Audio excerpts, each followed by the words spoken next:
विशेष धन्यवाद दिन चाहन्छु हामीहरूको तर्फबाट।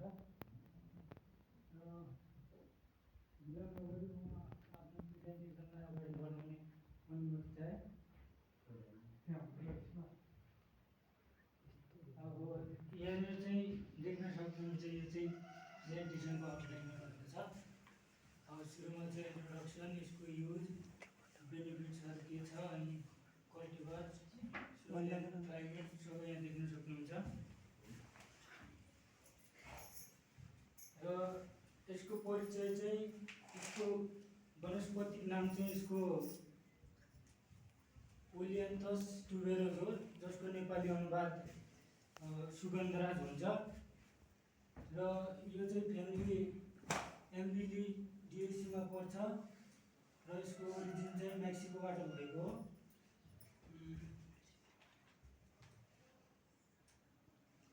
यसले चाहिँ अर्नामेन्टल बल्स प्लान्टहरूमध्ये चाहिँ अब राम्रो पोजिसन ओगटेको छ अर्नामेन्टलमा, जुन चाहिँ यसको अब सुन्दरता भयो। यसको चाहिँ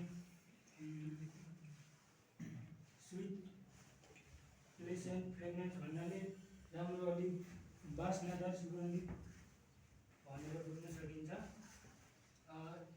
it has great economic potential for cut flowers trade and essential oil industry. अब यसको सम्भावना आर्थिक रूपमा के छ भने, यो चाहिँ एउटा कट फ्लावर हो। कट फ्लावर भन्नाले जसको स्टक सहित त्यसलाई अब के अरे एज अ कमर्सियल्ली एज अब त्यो आफ्नो गार्डनमा प्रयोग गर्नलाई यसलाई ग्रो गरिएको हुन्छ। यसको सम्भावना के रहेको छ, र इन्डस्ट्रीमा पनि यसको ओइलहरू पनि पाइन्छ। यसको धेरै माग भएको हुँदा चाहिँ यो विशेष गरी ट्रपिकल एन्ड सब ट्रपिकल कन्ट्रीतिर चाहिँ यो वर्ल्डमा बढी पाइन्छ। र अनि यहाँनिर अब फ्लावरको परम्परा अनुसार चाहिँ इन्डियामा अलिक बढी नै हुने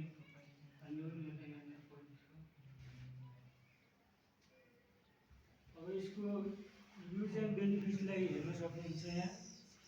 अब यसले चाहिँ हाम्रो श्वास प्रश्वासन, जुन हामीहरूले अब श्वास लिने के अरे अक्सिजन लिने, कार्बन डाइअक्साइड फाल्ने गरेका हुन्छ, त्यसलाई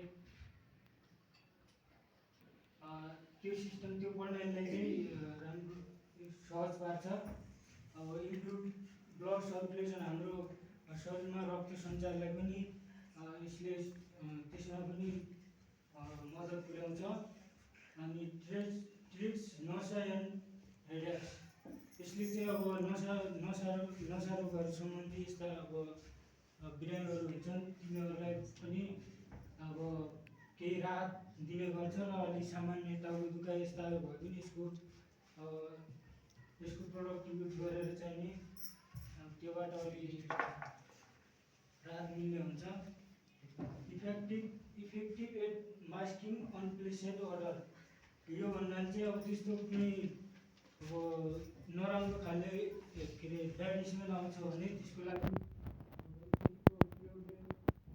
त्यो आउन दिँदैन। अनि युफिलिङ एरोथेरापी, यहाँनिर एरोथेरापी भन्नाले अब मैले बुझेअनुसार चाहिँ अब त्यसको स्मेलद्वारा चाहिँ अब कुनै अब मान्छे स्ट्रेसमा छ, केही छ भनेपछि सडन एउटा कुनै एउटा अब गार्डन जस्तो ठाउँमा गएपछि त्यो एकछिनलाई रिल्याक्स हुन्छ नि, त्यस्तै किसिमको मेथड अप्नाएर चाहिँ नि अब त्यस्ताहरूलाई पनि त्यो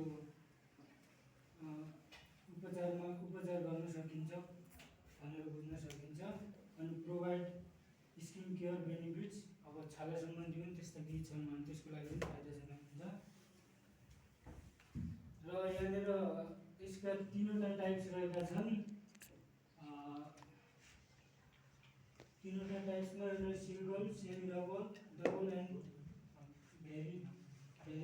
भेरिगेटेड भनेर भनेको चाहिँ डबल र भेरिगेटेड एउटै हो। यहाँ फिगरमा यहाँनिर देख्न सक्नुहुन्छ।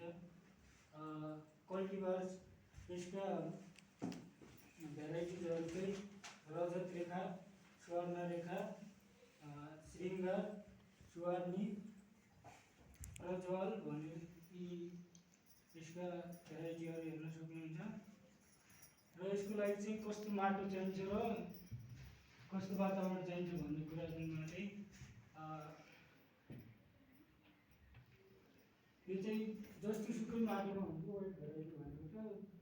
अब विशेष गरी light Sandy and low into clay, अलिक चम्किलो बलौटे अनि अलि चिप्राइलो माटोमा चाहिँ यसलाई यसको लागि सुटेबल हुन्छ। The soil should be at least 45 cm गहिराइमा चाहिँ यसलाई रोप्नुपर्ने हुन्छ र अनि प्रोपर ड्रेन हुनुपर्छ, राम्रोसँग पानी निकास हुने र rich in organic matter primary मलहरू पनि प्रशस्त मात्रामा हुनुपर्ने हुन्छ। The soil should have a pH range neutral भन्न मिल्छ यसलाई। अब 6 to 7.5 भनेपछि यहाँनिर देख्न सक्नुहुन्छ राम्रोसँग हावाहरू पनि पास हुनुपर्छ, इरिगेसन भनेछ। अनि the crop is best suited for cultivation in tropical, subtropical and temperate. अब तिनटै टाइपको क्लाइमेटमा यसलाई ग्रो गर्न सकिन्छ। Imported to flower profusely throughout the year in climate